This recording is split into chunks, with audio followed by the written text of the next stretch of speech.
Let's talk about one of the most iconic bags in history.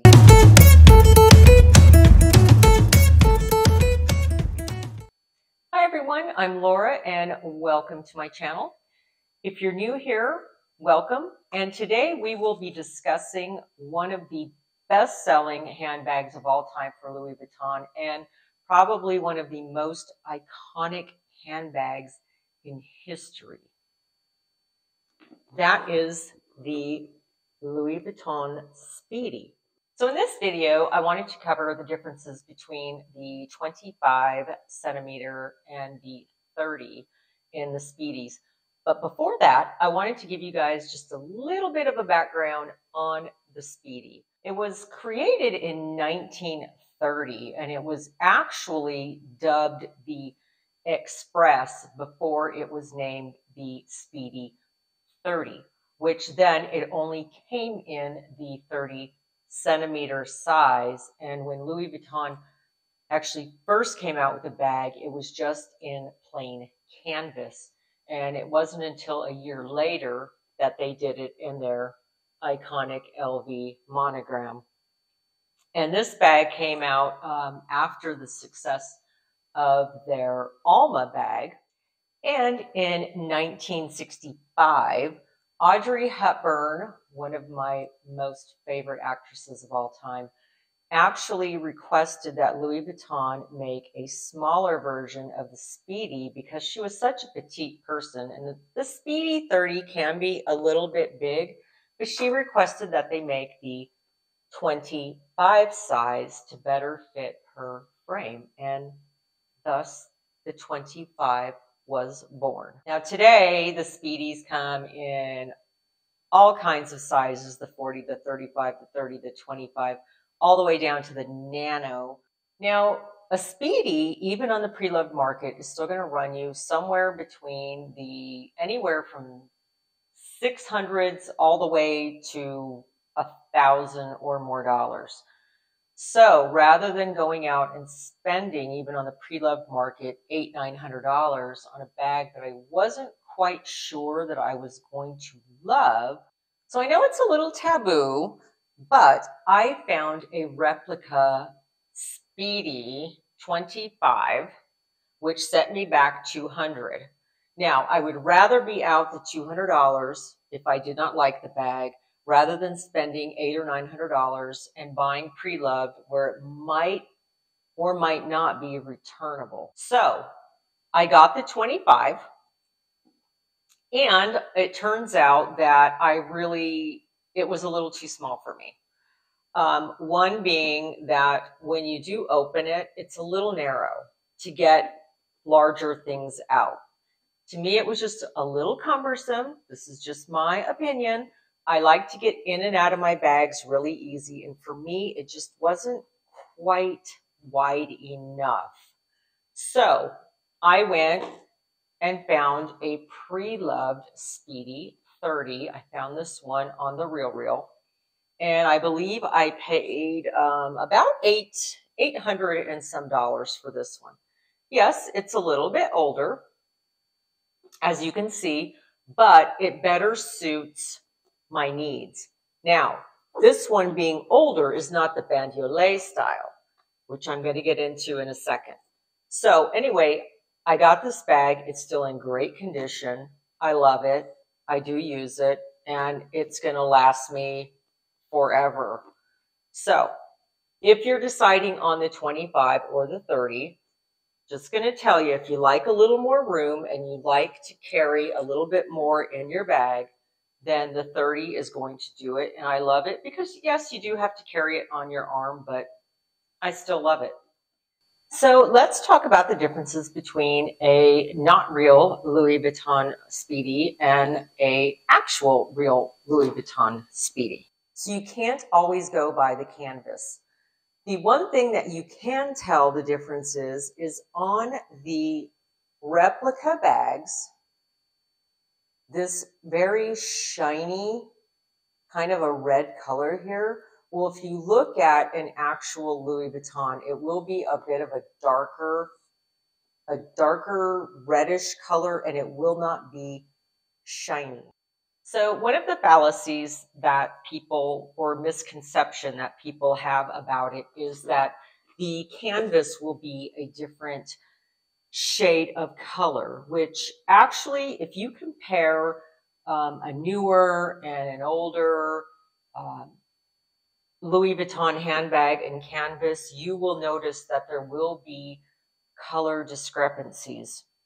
Depending on when the bag was made, the batch of canvas that it came out of, there will be slight variations in the canvas color.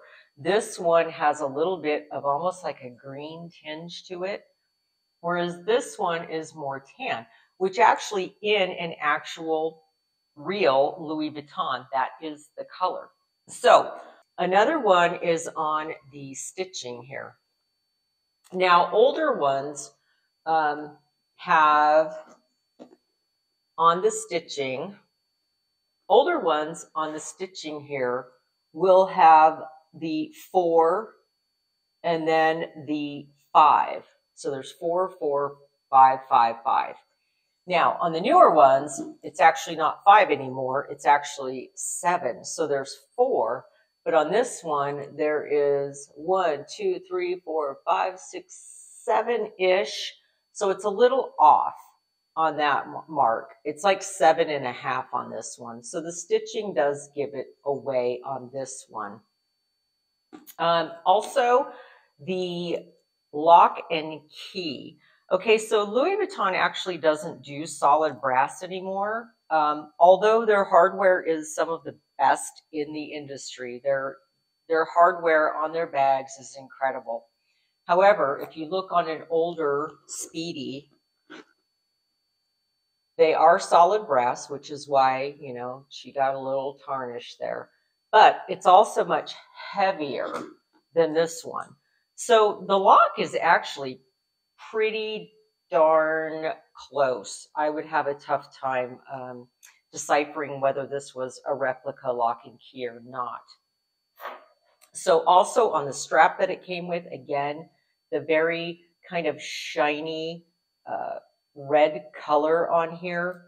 Everything else is pretty spot on. I mean, this is pretty much a mirror replica, except for those tiny little nuances. I think if they would have done a better job with this, it actually would have been a bag that you probably almost couldn't tell unless you were, you know, took it into Louis Vuitton or you were a professional.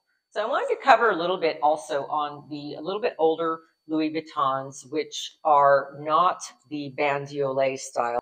And the bandolier is this right here, and it has the little hook for the shoulder strap. So your shoulder strap just goes on the end here, like that, and then you can carry it. Now, some people make the mistake of wanting to turn an older Louis Vuitton Speedy into a crossbody or a shoulder bag, which is just, you shouldn't do that. So what they'll do is they'll kind of hook it on one side, and then they'll hook it maybe on the other side like so. But the problem with that is you're pulling in like 2 different directions, and it's just not going to lay or feel right, okay? It's just not going to work. I mean, if you want to really have a crossbody or a shoulder bag, you should probably just get one of those. So the other no-no then is putting a shoulder strap on a non-bandolier Louis Vuitton. The other thing is on locking the bags. Okay, so on these, mine's a little bit, she's a little bit older, which is fine. But here's what you do is you unlock on the end here, and then you put the lock through the hoops here, 1 and 2. Now, this is just leather, so it's not going to be the securest in the world when you just lock it like this, but at least it keeps people from sneaking in and out of your handbag. Or, you know, if you need to keep your husband out of your handbag, you just lock it. So now on the newer ones, the locks go, okay, they go a little different.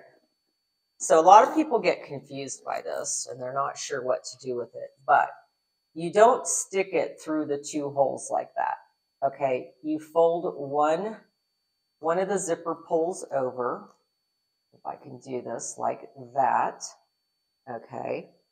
And then you simply put the lock through that one like so, and now your bag is securely locked. So I hope this gave you guys a little bit more insight onto the Louis Vuitton Speedy, which truly is an iconic bag, and I do love mine.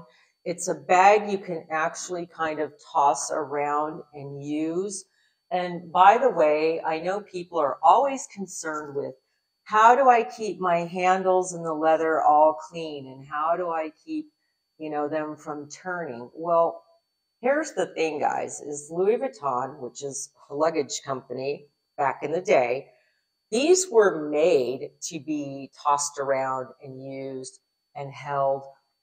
When the leather tarnishes like it has, this is just adding to the age and the beauty and the character of the bag, guys. It's just, they're meant to turn color. I know people I actually prefer this over this because this actually looks more kind of fakey to me.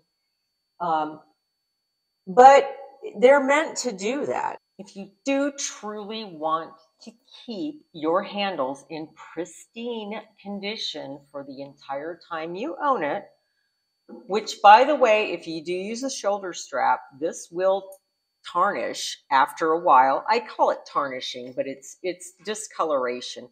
All of it will. But if you want your handles to remain that, I would highly suggest investing in a twilly or a neck scarf. Sometimes people call these, but these twillies you can simply wrap on your handles just like people do with their Hermes bags. And that way they'll remain, they won't get the oils from your skin, which is what turns them color. So these are available everywhere. I mean, you don't have to buy a Louis Vuitton or an Hermes. You can simply go on Amazon. And I got these for I got like three or four of them for like $12. And they do come in really cute designs. I mean, this is Hermes-esque. But again, without the hefty price tag, they come in all different colors and designs. And, who needs to spend $400 on a twilly and then just wrap it on their handle? I don't get that. So guys, I hope this was informative for you. And I hope that helps you make a decision on your Speedy handbags, or maybe even just appreciate them a little more, because they truly are a really, really, I'd say a staple in handbags. They're just iconic. So don't forget to like and subscribe, guys, if you like this video. And until next time, I will talk to you later. Bye.